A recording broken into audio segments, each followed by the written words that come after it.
Je, umewahi kujiuliza kwa nini miaka inaenda haraka lakini bado maisha yako hayajabadilika vile ulivyotarajia? Umri unakwenda, lakini bado unaishi kama vile unasubiri kuanza kesho. Leo nitakueleza dalili 7 zinazothibitisha bado hujawa serious na maisha, hata ukiwa na miaka 20, 25 au hata 30. Na sikutishi, lakini hizi dalili zikiwa kwako sasa zinaweza kukuzuia kufanikisha ndoto zako miaka mingi ijayo. Kwa hiyo kaa karibu, kwa sababu mwisho wa video hii nitakupa hatua 3 rahisi za kuondokana na hizi dalili na kuanza kuishi maisha yenye direction. Lakini kabla hatujaanza, hakikisha umesubscribe, weka like na bonyeza kengele. Maana hapa Fikra Chanya tunakuletea mafunzo ya kimaisha, fedha na mindset ambazo zitakusaidia kufika mbali. Dalili ya kwanza ya kutokuwa serious ni hii: unaahirisha kila kitu ukisubiri kesho bora badala ya kuchukua hatua leo. Watu wengi bado wanaishi wakisubiri. Wanasema, nitajitahidi nikimaliza shule, au nitapanga maisha nikishaolewa au kuoa, au nitajijenga nikiwa na pesa. Hii ni mindset ya kusubiri wakati sahihi. Mfano mdogo: mtu ana miaka 27 bado anaishi kwa wazazi, anasema hana mtaji, lakini pia hajatafuta hata kazi ndogo ya kumwezesha kujitegemea. Anaishi kwenye comfort zone ya kusubiri. Lakini ukweli ni kwamba hakuna wakati sahihi utakaokuja. Wale waliofanikiwa walianza na walichonacho, hata kama ni kidogo. Dalili ya pili ni kujenga maisha yako kwenye social media badala ya maisha halisi. Unapoteza masaa mengi kuscroll, kufuatilia maisha ya wengine, kulinganisha kila kitu, fashion, magari, mapenzi, wakati wewe huchukui hatua kujenga maisha yako halisi. Tatizo ni kwamba unashinda ukiwaza wengine wanafikaje pale walipo, lakini huchukui hatua yoyote kufika hapo.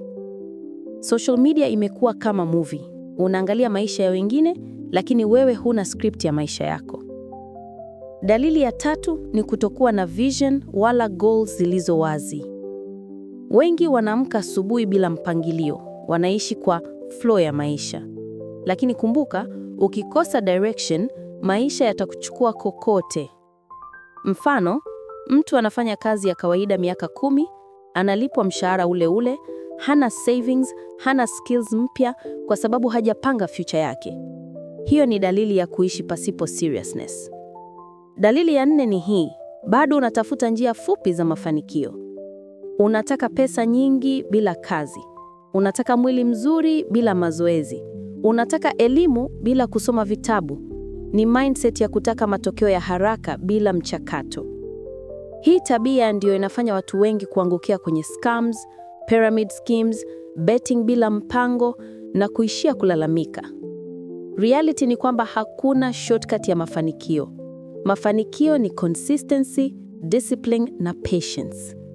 Kwa hiyo kama bado unadhani kutafuta njia ya haraka ndio suluhisho, hiyo ni dalili kubwa ya kutokuwa serious. Dalili ya 5, kila wakati una sababu ya kutokufanya kitu. Sina muda, sina pesa, sina mtu wa kunisaidia, mambo magumu, na orodha inaendelea. Excuses ni adui mkubwa wa watu wengi. Hakuna mtu aliyejijenga kwa sababu kila kitu kilikuwa perfect. Waliofanikiwa walitafuta njia hata kwenye giza. Excuse moja ikigeuka tabia, maisha yako yote yanabaki pale pale. Ukiwa serious, hutafuti excuse, unatafuta solution. Dalili ya 6 ni hii: unaweka starehe juu kuliko growth. Weekend ni lazima club, kila senti inaenda outing, fashion, simu mpya, lakini hakuna savings, hakuna investment, hakuna self-development. Hii tabia inakuonyesha bado hujawa serious, kwa sababu mtu anayetaka kujijenga hutanguliza sacrifice kabla ya comfort. Mfano, watu wanaacha kulipa kozi ya 50,000 online, lakini wanatumia 300,000 kunywa usiku mmoja. Seriousness ni pale unapoweza kuchelewesha starehe kwa ajili ya kesho bora. Na dalili ya mwisho, na labda kali kuliko zote: kutokuwa na discipline. Una malengo mazuri, lakini hana nidhamu ya kuyatekeleza. Discipline ndio inakupeleka mbali zaidi ya motivation. Motivation huja na kuondoka, lakini discipline ndio inakufanya uendelee hata siku ambazo huna hamasa. Mfano, mtu anaamua kusoma kitabu kila siku, lakini hakai kwenye mpango. Anaanza gym wiki moja, wiki inayofuata anaacha. Hakuna consistency. Hii ni dalili kwamba bado hujawa serious na maisha yako. Sasa, swali ni ngapi kati ya hizi zipo kwako? Kama umekuta dalili moja au mbili, hiyo ni warning. Kama zipo nyingi, hiyo ni alarm kubwa. Lakini good news ni kwamba bado una nafasi ya kubadilika. Nataka uchukue hatua hizi 3 kuanzia leo. 1. Andika goals zako. Miezi 6, mwaka 1, miaka 5. 2. Jifunze skill mpya au knowledge mpya. Hata ndogo, lakini iwe habit. 3. Jifunze kusema hapana kwa starehe zisizo na faida. Weka focus kwenye investment zako za muda na nguvu. Kumbuka, hakuna mtu atakayeishi maisha yako kwa niaba yako. Wewe pekee una jukumu la kufanya mabadiliko. Kwa hiyo kama umependa video hii, tafadhali like, share kwa rafiki yako na usisahau kusubscribe Fikra Chanya, kwa sababu video inayofuata nitakuletea njia za kuondokana na vitu vinavyokukwamisha maishani. Asante kwa kutazama na kumbuka, kuwa serious sasa, si kesho.